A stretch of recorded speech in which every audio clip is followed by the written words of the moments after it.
This is Tim from Your Six Studios. Today in this video, I'm going to show you how to allow file transfer from your computer to your Android phone.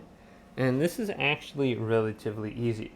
Now, there is a way that you can just turn this on automatically too. I'll show you that way. So I'm going to plug it in with a cord right now to my computer. And then you're going to see the option pop up.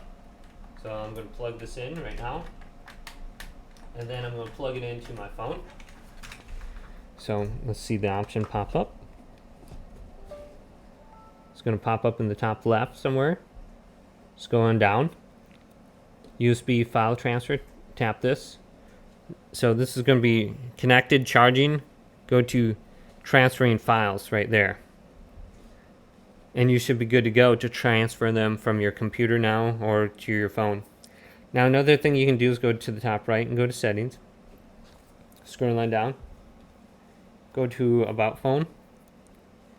Scroll on down under here and go to, I think, software information. Otherwise, look under that screen, and we're looking for build number. And just tap the build number 5 times.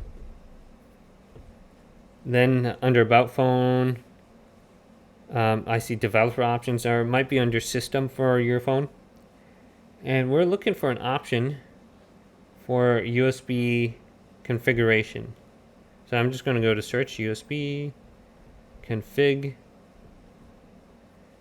And then we should see some options under developer options, default USB configuration. Tap this. And then we can set it to transferring files automatically. So I don't have to swipe down now every time I plug into my computer. I'll just be able to transfer them right away. Hopefully this video did indeed help you out.